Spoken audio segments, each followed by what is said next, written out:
iddoo tokko irra darbee dubbisa yookaan jeneraal yaaduma isaa isin kennuun barbaada. Haadha manaa ogeettii eenyutu namaa kennaa homaa jedhee ka'eetu yoggaa mana namaatii qorruu jedha wanti baay'ee natti tola keessaa. Yoggaa mana namaatii qorru mana isheetii hin qorru gacabbii mana namaatti quu mana isheetii hin qorru sababiin isaa jedheetu bara nagaa ameen. Bara nagaa waa hojjettudha isin waaqayyoo galannaa ta'u ameen. Bara nagaa luka talbaarraa dhaqaniitu fo'atanii jirbii godhatanii wayyaa isaanii baatanii galanni isaaf haa ta'u ameen. Manni isaanii qophaan ta'u godhuu jedheetu lakkoofsa 27 irra ni jiru. Isheen yeroo hundumaa jireenya maatii isheetti hin eegdi. Utuu hin hojjetiinis akkasumaan buddeena hin nyaattu. Ijoolleen ishee lafaa ka'anii eebbifamtu jedhanii ishee waamu. Abbaan manaa ishee immoo ishee jajatee dubartoota baay'eetu wanta ba'eessa hojjeta. Ati garuu hunduma isaanii hin caalta. Kana jecha kana haadholii keenyaaf, haadha manaa keenyaaf, intala keenyaaf, obboleettii keenyaaf laachuu akka dandeenyu waaqayyoon waa gargaaru. Ameen. Kanan jedhu kan akka waaqayyoo hin jiru. Galanni waaqayyoo keenyaaf haa ta'u. Kan akka waaqayyoo hin jiru. Eessattuu lafa kanarras dachee kanarras samii kanarras kan akka waaqayyoo keenyaa hin jiru. Galanni waaqayyoof haa ta'u. Kanaafuu kan akka waaqayyoo hin jiru. Maali kan nama jaalatu, kan lubbuu isaa dabarsee namaaf kennu, kan jireenya isaa dabarsee namaaf kennu kan akka waaqayyoo keenyaa hin jiru. Galanni waaqayyoof haa ta'u. Eenyu jaalala kanarraa kan ka'e jaalala inni nuu qaburraan dabarsee lubbuu isaa kenne. Kanaafuu namni yoo nama jaalachaa oole jedha faarfataan tokko waan namaa godha malee lubbuu isaa dabarsee namaa kennuu hin danda'u. Waaqayyo baay'ee nu jaalata kan akka isaan jiru. Kanaaf iyyuu dabarsee lubbuu isaa nuu kenne. Galanni waaqayyoo keenyaaf haa ta'u. Isa kanaan jaalala baay'ee nu jaalata. Kanaaf dabarsee lubbuu isaa nuu kenne gooftaan keenya Yesuus Kiristoos. Galanni waaqayyoof haa ta'u. Yoo nama jaalachaa oole maaltu cubbama jaalata. Qoda keessi du'a jedhee maaltu faan hojii dhaabata. Nama qulqulluudhaaf illee kan tuutasa jiraata.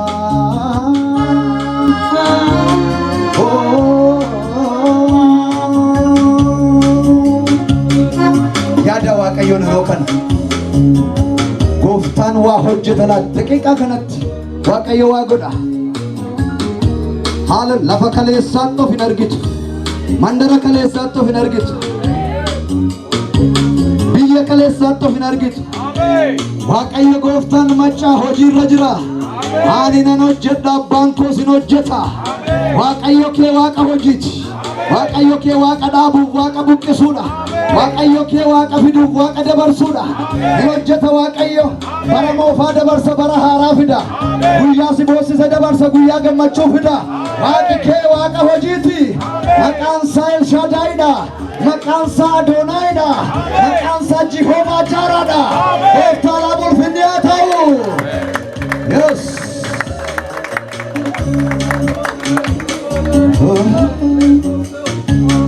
Solola kale gadfago kesati argam chike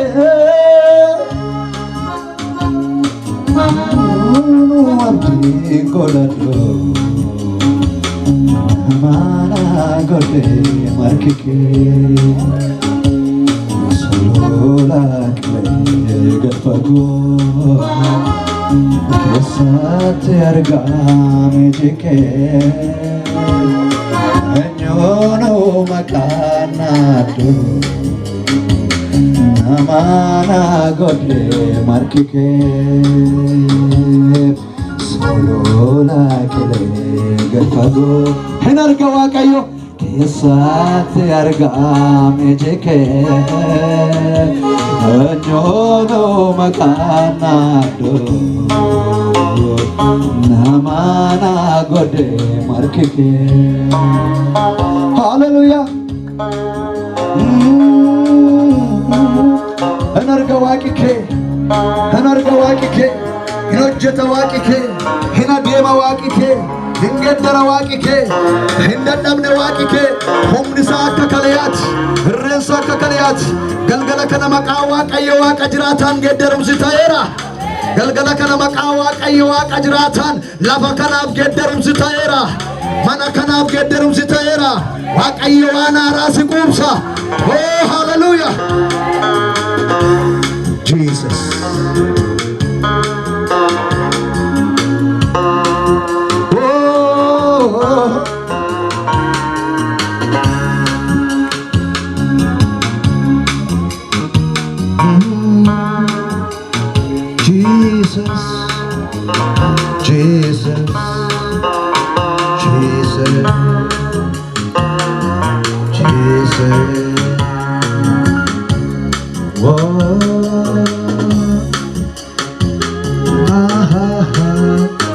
Zana magaya bala bagana mozantia boya larda bagaya takapasa paladana bagana mondasandia ira la bagaya katana masakala baradia dando zelia rabagaya makatana maya koria salabariano danja kipatana mala ranze kaparida la bagazantania ora sheke pere baza faria balagana masi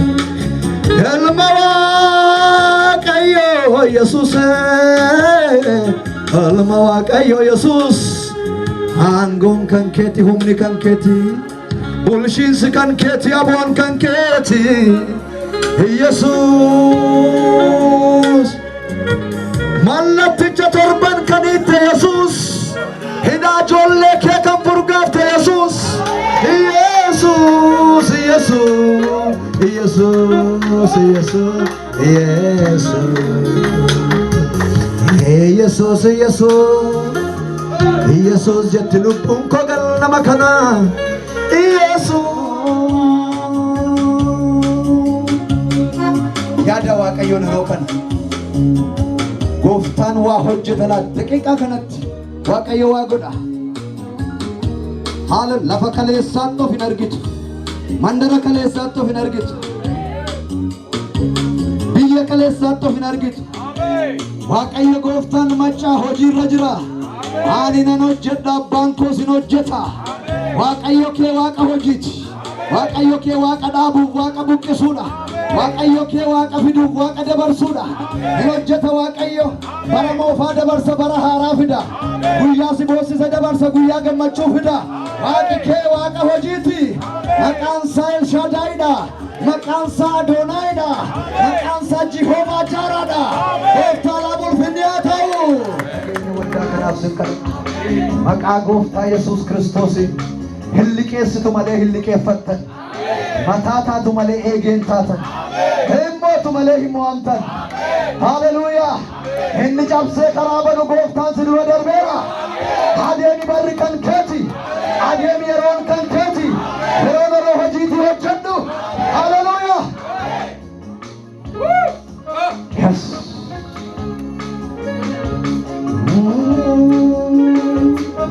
gooftaan boojuu deebisa waldaa kanaaf boojuu deebisa waldaa kanaaf waaqayyo gooftaan ekonomii keessan haa eebbisu mul'ata keessan galmattaa fidu isin dura haa adeemu inni ol ka'ee gadaa jedhu inni gadi jedhe ol haa ka'u inni jajallaan wal haa qixxaatu waaqayyo gooftaan machaa waldaa kanaaf adeemeera oh yes waaqayyoon abdii guutuudhaan kan eeggatan humni isaanii hin haareffama hin deemu hin dadhabani hin fiigu hin muduqani akka allaattii ijoo biraa hin haareffama namni sun ala namni jedhu waaqayyoo bulfina haa fidu waaqayyo bara waldaa kana akka allaattii ijoo biraa haa haaressu mul'ata keessan haa haaressu akka allaattii ijoo biraa jilba keessan haa haaressu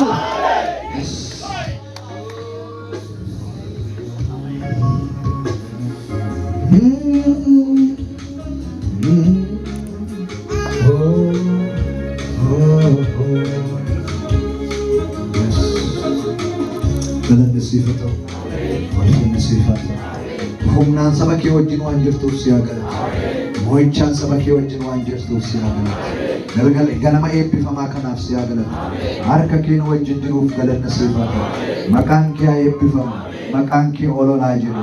Inni gidduu keenyatti hojii hojjette Waaqayyo galanni ulfinni hooqubaan ililleen aangoon siif haa ta'u. Gooftaadhaaf ulfina guddaa isaaf kenna. Haalleluuyaa. Ammallee Waaqa kanaaf ulfina kenna. Haalleluuyaa. Gooftaan maqaan isaa haa eebbifamu. Waaqayyo daddabalee bara keessan jireenya keessan haa eebbisu. Noora. Boqonnaa lama tokko hanga afurii. An iddoo dhaabbatanii eegan irra dhaabbadhee nan eega.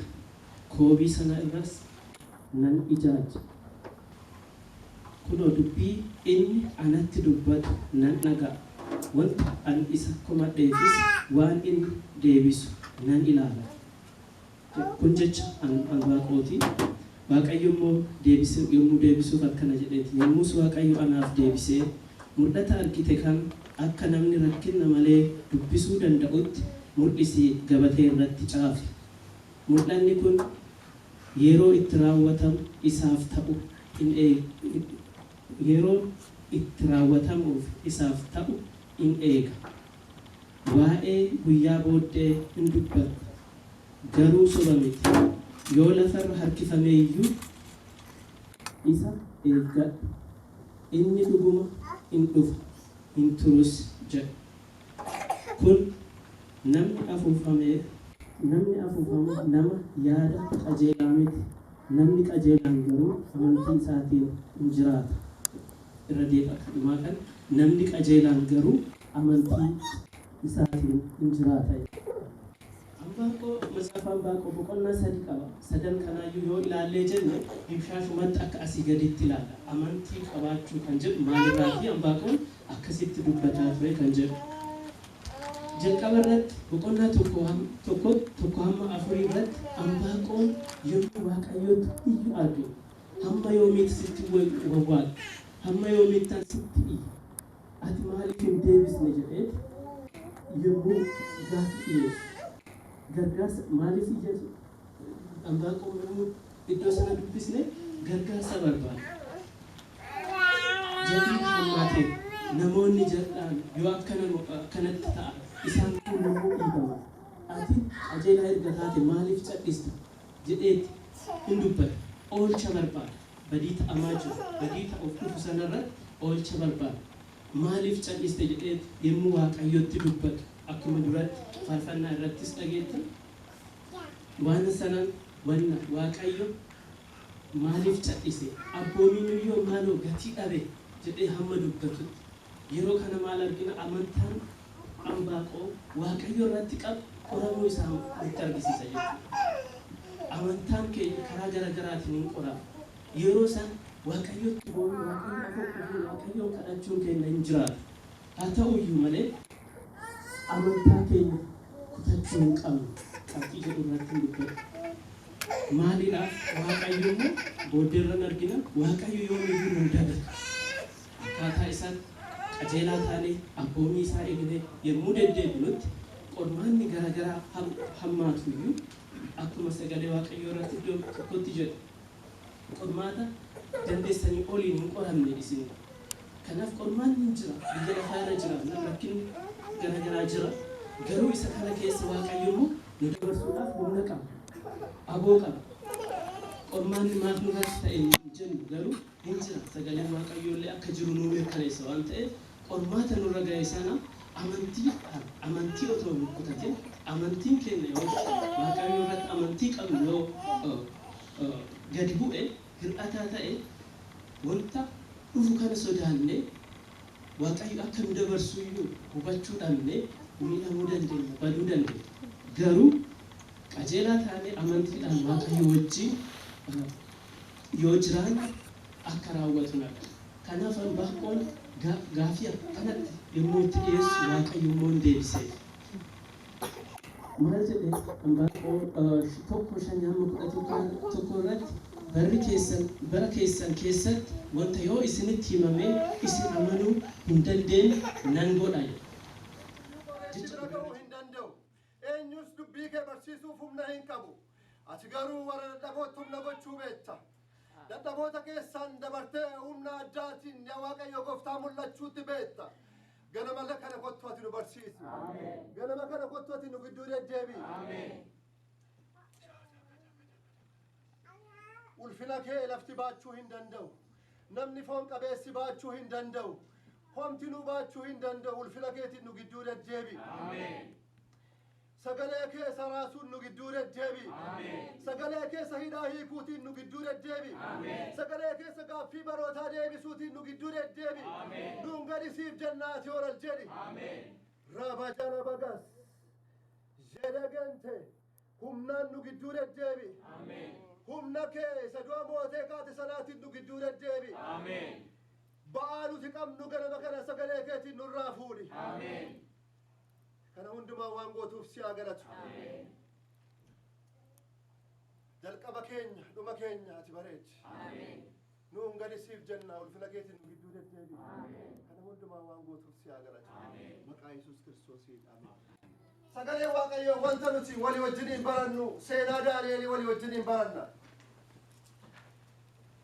Seenaa Daani'eel kan walii wajjiniin barannu akka mata dureetti kanan fudhadhe. Seenaa Daani'eel boqonnaa 6 guutummaa isaa lakkoofsa 1:28tti kan jiru walii wajjiniin baranna. Akka mata dureetti kanan fudhadhe Yesuusiitiin caaltee argamta. Ameen ameen. Mee Yesuusiitiin caaleen argama jedhame. Yesuusiitiin caaleen argama. Ameen ameen. Garaagarummaa kan fidu isa qofa taphatee. Caaltee argamta yoon jedhe himni kun sobadha. Maaliif namni foonii hin danda'u waan ta'eef beekumsa keenya hin dandeenyu. Yesuus garuu yoo bira jiraate himni kun dhugaa ta'a. Beekumsaan miti, dandeettii biyya lafaatiin miti, qabeenyaan miti.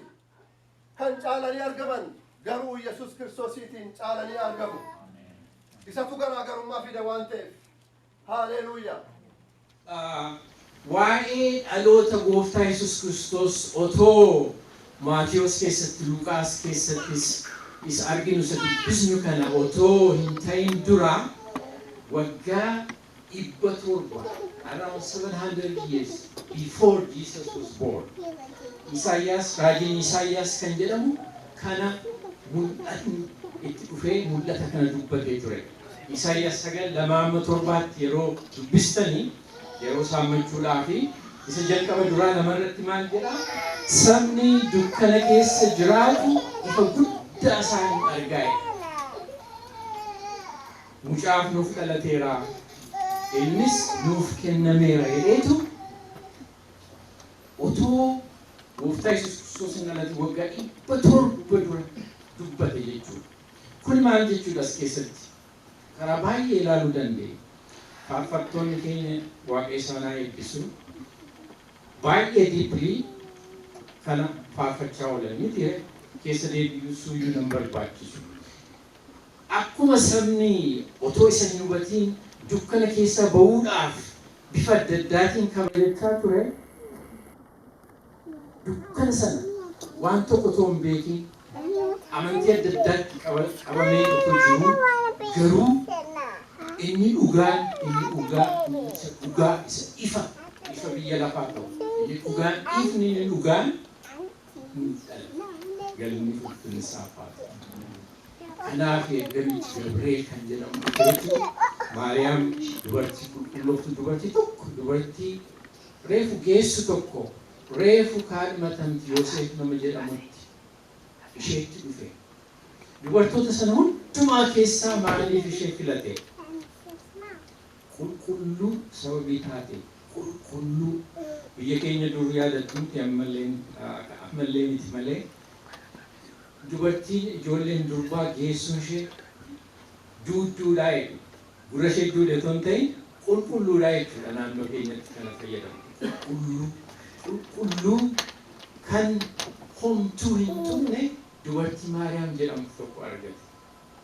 Gabreel kan jedhamu ergamichi Waaqayyo dhufee nagaan siif haa ta'u yaa ayyaana qabeetti jedhe dubbate. Miti har'as dubartoota keenya ijoollota guddatanii hunduma keessanitti ayyaanni Waaqayyoo kun dhufeet maal isiniin jedha? Nagaan siniif haa ta'u jedha. Karaa ilma isaa tokkicha fayyisaa biyya lafaa gooftaa keenya Yesuus Kiristoosiin nagaan hunduma keessaniif haa ta'u. Har'a biyya itti maqaan gooftaan keenya Yesuus Kiristoos biyya inni itti hin dhahamne tokko illee hin jiru. Biyya Arabaallee yoo ta'e eessallee maqaan isaa iddoo hin geenye hin jiru.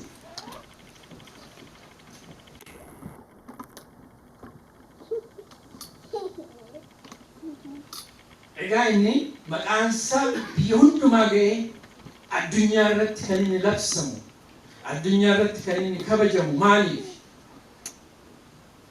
Mootii caalu yoo jedhe iyyuu sagalichi inni eenyuuf dhufe? Hundumaaf warra cunqursaman hundumaaf bilisa baasu firdii ta'u kennuudhaaf tokkoof loogee tokkoof dhaabbatee otoo hin ta'in nama hundumaaf lafa firdii kennuudhaaf, firdii sirrii, firdii gaarii kennuudhaaf jechuudha.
Isa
Baga dhaloota Kiristoosiin isin ga'ame. Baga Kiristoos mana keenya keessatti dhalate ameen. Baga Kiristoos jireenya keenya keessatti dhalate ameen. Dhalachuun saammoo har'a miti bara baraan guyyaa guyyaan nuuf gala ameen. Meessa dhalate Kiristoosiin ol qabnamee ililleedhaan gooftaa. Ililchine Waaqayyo baga dhalatte mana koo keessatti, baga dhalatte tajaajila koo keessatti jenname inni ililchiname fuula gooftaa harki keessatti.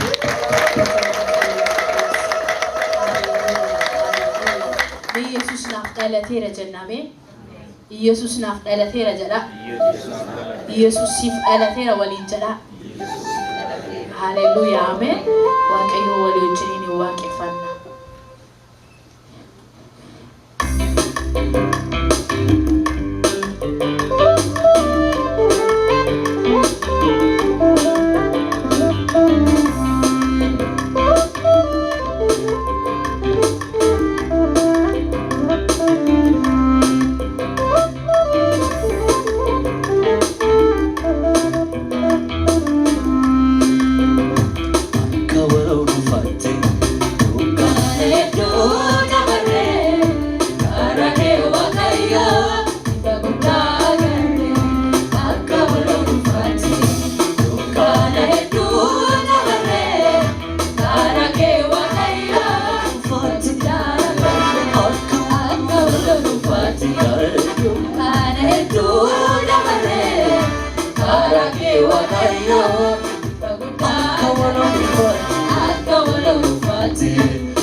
Jirenya nuko, idarra nuiku, angkodu ajaksu.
beeksisatti dubbadhe guyyaa addaati. Kanatti immoo galata Waaqayyoof galchuudha. Kuni kan Waaqayyooti, galata Waaqayyoof galchuudha.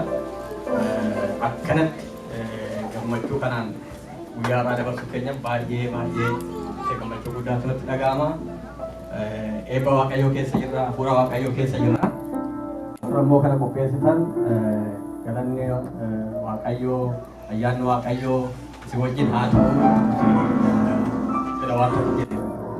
Warra jaarsoliin sodaanne jedhe dhuguma warra jaarsolii waa'ee kana hin kaafne isaan immoo qabaatti maratanii kana godhanii Waaqayyo sanaa ibsu kennaanii baay'ee gammadeera. Keenya baga gammanne jira.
Jene wa mamura muse, como sabe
Waldaan Oromoo Daalaas mana waaqeffannaa kan mataashii akka qabaattu irratti hojjetamaa ture. Waa'een tokkummaa kana yeroo hojjennu kan of keessaa qaba ture. Har'a tokkummaan keenya mirkanaa'ee mana waldaa keenyaa godhachuudhaaf immoo yeroo gabaabaa keessatti tokkummaa keenya cimsannee kunis yeroo gabaabaa keessatti hin mirkanaa'a jennee abdii guddaa amantii guddaa qabna. Waaqayyoon galateeffadha.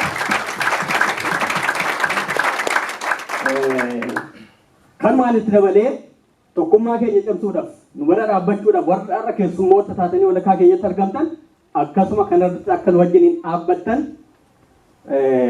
ergaa isinii dabarsuun barbaada. Waamichas isinii dabarsuun barbaada. Inni taanu karan jechuu barbaadu galata hangaba Waaqayyoof galata galchina. Kan nu gargaare kana deemicha kana keessatti kan nu gargaare Waaqayyoodha. Kanaaf ulfinni Waaqayyoof haa ta'u.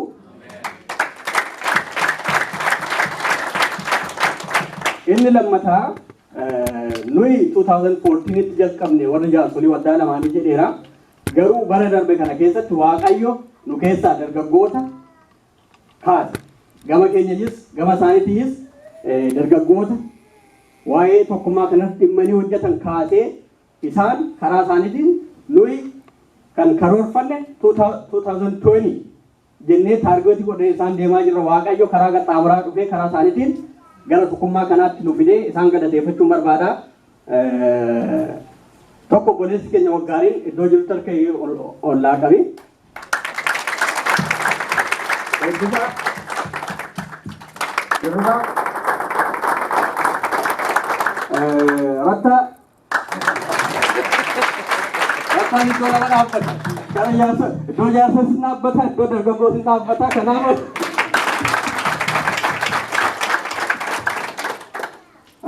baay'isaa lammeessa galanni Waaqayyoof haa ta'u. Akkasumas immoo jaarsoliin warri kanarratti hojjechaa dadhabaa turtan jaarsoliin waldaa lamaaniyyuu galanni guddaan isiniif mala. Waaqayyo haa galatamu. Galatamaa jechuun barbaada. Akkasumas immoo paastaroota keenya paastar Mokonninii fi paastar Silashii waliin waan koree kana wajjiniin jaasolii wajjiniin waa'ee tokkummaa kanarratti isaanis dhaabbatanii nu jajjabeessaa turaniif isaaniifis galanni guddaan haa ta'u jedha. Akkasumas amantoota keenya hundumtuyyuu waa'ee kanarratti nu duuba dhaabbattanii karaa yaadatiin kan nu jajjabeessaa turtan galatoomaa jechuun barbaada. Dhumarratti sagantaa kanaan boodatti nyaata mi'aa boloonni keenya dubartoonni keenya manatti hojjetanii kan qopheessan nu eeggataa. Isaaf namni tokko akka hin deemne laaqana waliin akka hirmaannu jedha. Walumatti taasisee immoo sagantaan kee keessa jira. Kanuma amma dhumaatti nu wajjin turaa jechuun barbaada. Waaqayyos naa eebbisu. Bunis koorattaan waan jedhunis jedhee. Tole boshallama eebbifamii. Keessummoonni keenya hundi keessan baga nagaan dhuftanii ergaa baay'ee isaa obbo Shallama tuttuqee anis odoon irra deddeebiin waan tokko tokko isin jechuun barbaada. Ganamarraa yoo dhufu namoonni baay'een bagattiin nu ga'eedhaan turan. Baay'een keenya oduu gaafatamne maaliin nu ga'e odoonanii waan adda addaa ta'a. Anaaf garuu maalirraan nu ga'e odoonaan jettanii waa tokko tokkoon isinii kaasuu mala isa gaggabaabinumaan ibsuun barbaada. Maalirraan nu ga'e Waaqayyo guyyaa irraa kana. Oromoonni Daalaas 15-20 ta'anii gargar taa'u keessaa nu baase Waaqayyo guyyaa irraa kana. Waaqayyo guyyaa irraa kana waldaan Oromoo lama amma isaan tokko ta'anitti ani waldaan dhaqu jedhanii mana taa'u keessaa nu baase guyyaa irraa kana Waaqayyo. Waaqayyo namoonni tokko tokko waldaa Oromoo keessa dubbii jira dubboo sana hin barbaanne waldaa biraa deemne immoo iddoo biraa deemu keessa isin baase guyyaa irraa kana.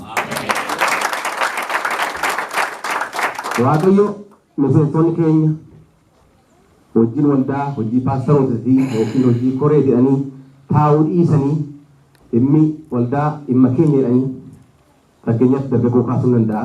Dargaggoo kana qofaa miti miseensonni hundi keessan warri waa'ee tokkummaa kana gaafattan sagaleen keessan sun bu'aa qaba guyyaa irraa kanaaf gumaachisanii jirtu Waaqayyo achi keessaa nu baasee asin nu ga'e isinin jedha.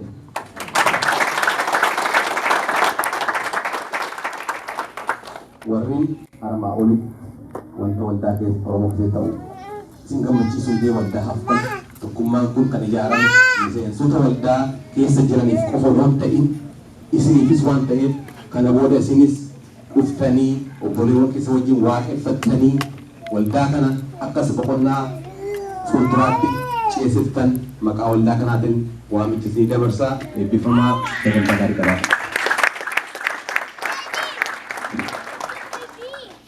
Nagaa waaqessi ifaa baay'eetu. Akkam jiru? Nagaa keessanii warri dudduubaa nagaa sagaleen keessa nagaa jirtuun jedhe baga guyyaa irraa keenyame maqaa Waaqayyoo ulfaatu. Ani waan haaraallee qabadhee ni yaadne jaarsolii waan tuqaniiru garuu isuma keessa deebi'uudhaaf dargaggoonni waa'ee dargaggoo irratti xiyyeeffadha. Sagantaa kana tokkoomsuudhaaf karoora isaan qabatanii har'aan gahaa waan ta'eef bu'aa bayii keessa dabarree waldaan kun har'a tokko taate gabaabseen siniimaa haala walitti dhufeenya waldoota Daalaasidha. Iddoo isa Waaqayyo gooftaa isa waan hundumaa hunda keessa dabarsee tokko nu godhe baay'ee galateeffanna. Maqaan Waaqayyoo ulfaatu. Ameen. Egaa jaarsoliin dubbataniiru waldaa lamatu ture Daalaas Evangelical Baptist Church fi Lutheran Church kan jedhamanii Daalaas keessa turaniiru. Isaanis akkuma jedhan jaarsolii waggaa dheeraatiif yookaan muraasaatii fi eddee garaagaraa ta'anii waaqeffachaa turaniiru. Kanumarraan kan ka'e walitti dhufeenya ilmaan Oromoo kana gidduutti badee miira namoota baay'ee tuquun isaan oollee tarii saba kanaatiif namoonni waldaa dhiisanii akka jiranillee ni dubbatama. Obboleessi keenya Rattaan dubbateera. Maaliif hamma waldaan tokkoomutti kan jedhudha. Otoo kanaan jiruuti konfiraansii 2017 ati natti fakkaata haasaa jaarsoliin jalqabanii turanii tokkoomsuudhaa fi isarraan kan kee jaarsoliin irratti hojjechaa turaniiru. 2020 irratti qabatanii turanii irratti hojjechaa turanii Waaqayyo isaan haa eebbisu. Ameen. Kanarrattis ammas immoo 2018 waldaan kun waldaan Baptist Church konfiraansii addaa gaggeeffattee turte. Guyyaa sanaga dargaggoota keessatti xiiqii beektu yookiin humna tokkoomu kan jedhu tokkummaan humna jabaa waliif ta'u kan jedhu qabannee kaanee innis karoora tokko baafanne guyyaa kana fala yookiin yaada Oromoon gama waldaa lamaan kana keessa hinaaffaa waa'ee tokkummaa mana Waaqayyoo fi walitti dhufeenya Oromoo kan jedhu tokko furte. Guyyaa sana isaan dargaggoonni kaasanii sila dubbataniiru. Tokkoffaa Rattaa Daree, lammaffaa Waggaarii Gammadaa, sadaffaa Baay'isaa Tasammaa, arfaffaa Dirribaa Diimaa, shanaffaa Eebbisaa Bayyanaa fi ja'affaan Lammeessaa Doomee. Gamaa sadii, gamanaa sadii walqixxe mitiire. Kanaaf hinaaffaa waa'ee tokkummaa jiru nutti uumameeti. kaanee qabanne innis immoo kaayyoo tokko qabanne qabxii arfan irratti inni tokko maali kan jedhu maal ta'uu qabaa inni lammaffaan immoo akkamitti inni sadaffaan immoo isaa eessattii fi inni arfaffaan yoom akka jiru kanarraa kan ka'e gaaffii tokkoffaa maali isa jedhu tokkummaa mana waaqayyoo fi walitti dhufeenya Oromoo tokkoomsuu kanarraa walitti dhufnee mana tokkotti waaqayyoo waaqeffachuuf maaliif bara 2020 eegnaa jennee kaane nuti Oromoon muraasni magaalaa kana keessa jiran maaliif gargar facaanee jiraannaa hundeen keenya tokko amantiin keenya tokko aadaan keenya tokko afaan keenya tokko biyyi keenya tokko galmi keenya tokko waan nuti waaqeffannus tokko kanaafuu maaliif tokkummaa yeroo hundaa hin dhaabbannu jennee kaane qabxii sadaffaa irratti erga bakka gaddaa fi gammachuutti waliin dabarsina ta'e mana waaqayyoo waliin waaqeffachuuf maaliif hin tokkoomnu kan jirudha. Inni arfaffaan dhaloonni qubee yookaan qeerroon maaliif callifne ilaallaa? Abbootiin keenya amantii keenya afaan keenya aadaa keenya hamma isaaniif danda'ametti eeganii wareegama lubbuu fi qaamaa kan yeroo fi qabeenyaa itti kaffalanii har'aan gahaniiru. Erga akkas ta'e hojii ulfaataa hundumaa abbootii yookaan jaarsolii waldaa fi luboota waldaatti dhiisne maaliif ilaallaa inni? Inni shanaffaan maaliif ammaa kana taanee tokko hin taanu? Ameen.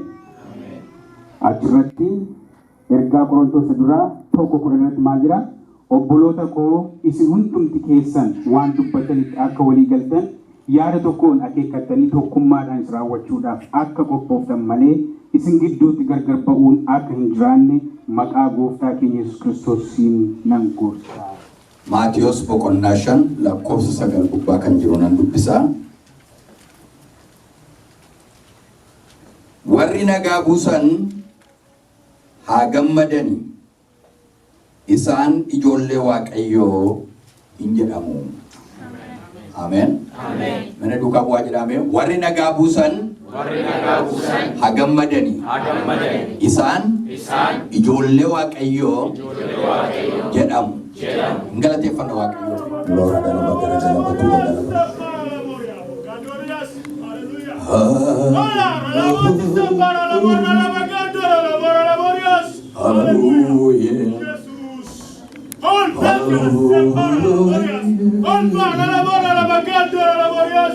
Oh, hallelujah, Jesus. Rabadala bagara dala batura dala bashia. Hey, rabadala bagara dala batura. Galateeffannaa mee waaqayyo isa kana fide. Guyyaa gammachuu kana fide. Guyyaa inni kan namaa fide. Barri gaddaa tureera garuu hin darbe. Barri boo'ichaa tureera garuu hin darbe. Barri qofaa ta'u tureera garuu hin darbe. Waaqayyo bara gammachuu fide. Waaqayyo bara ilillee fide. Waaqayyo bara ol ka'uu fide.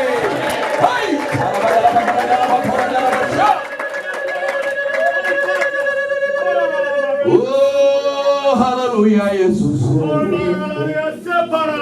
Galanni siif haa ta'u.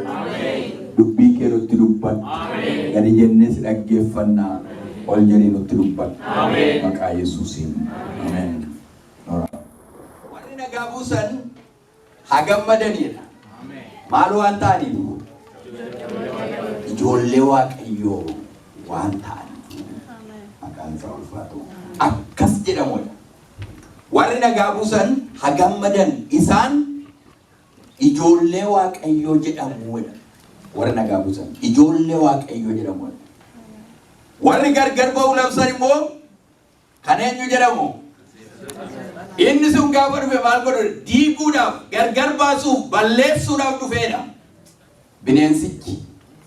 Ilmi waaqayyoo garuu tokko gochuudhaaf dhufe maqaan isaa ulfaatu.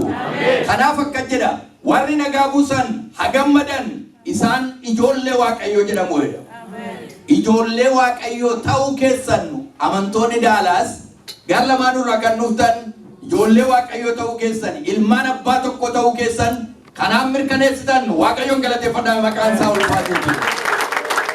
Luboonni lamaanuu maanguddoonni gara lamaanuu irraa dhuftan gara fuuldura kanaa dhuftu. luboonni lamaanuu maanguddoonni gara lamaanuu irraa dhuftan gara iddoo kanaa dhuftu. Koreen warri araarsuudhaaf dhuftanis dhuftanii gara tokko dhaabbatu sun immoo dhaabbadhaa warri. Maanguddoonni gara lamaanuu irraa dhuftan. Kana booddee hin jiru gara lamaanuu jedhamu haruma duwwaa daawwataa har'aaf nu of galchaa.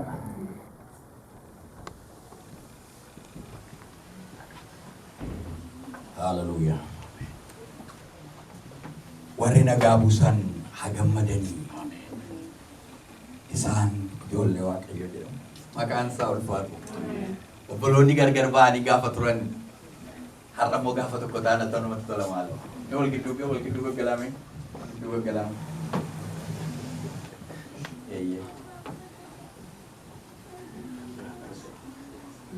Maqaan Waaqayyoo ulfaatu.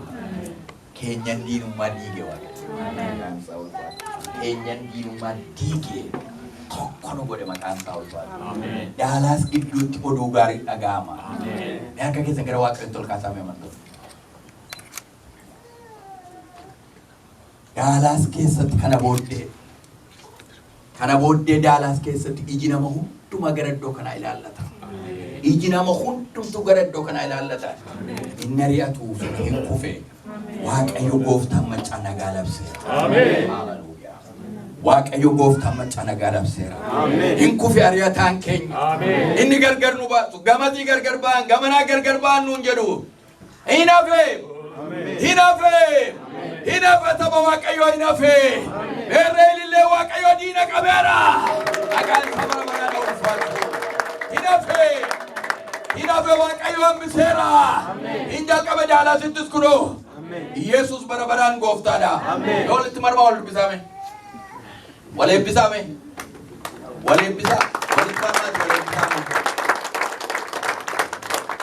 Walitti marmaati. Garaa keessan irraa wal eebbisa.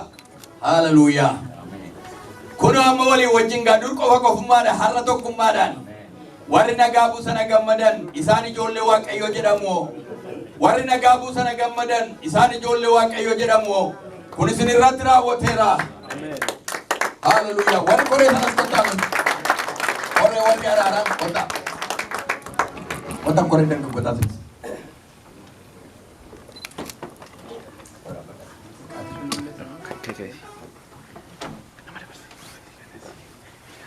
Hallelujah. Amantoonni harka keenya gara isaaniitti qabne waa'ee isaaniitiif Waaqayyoon galateeffanna. Maqaan isaa bara baraan ulfaatu. Yesus Kristos bara baraan gooftaadha. Waaqayyoon isaan gargaare bara baraan galateeffamu. Inni waldaa kana yaadate bara baraan galateeffamu. Yaa Waaqayyo si galateeffannaa galanni siif haa ta'u. Kana booddee keenyan diinummaa diigameera. Kana booddee garaagarummaan hin jiru. Kana booddee fannoon kee dhaabbateera. Kana booddee jaalalli deebi'eera. Kana booddee nagaan deebi'eera. Kana booddee boojuun deebi'eera. Kana booddee eebbi deebi'eera. Kana booddee garaagarummaan hin jiru. Boojuun deebi'eera. Ilkaa'ummaan dhufeera.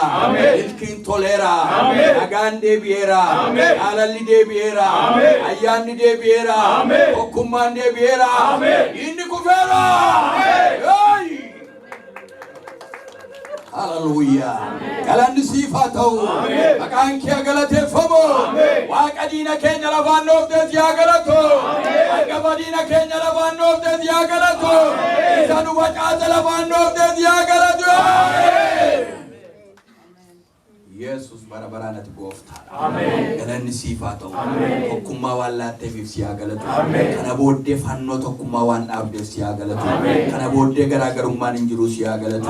Nagaan kee iddoo kana waan dhaabbateef si haa galatu. Mee isin immoo amantoota kana eebbisaame adduma dhaabbadhaa diigan.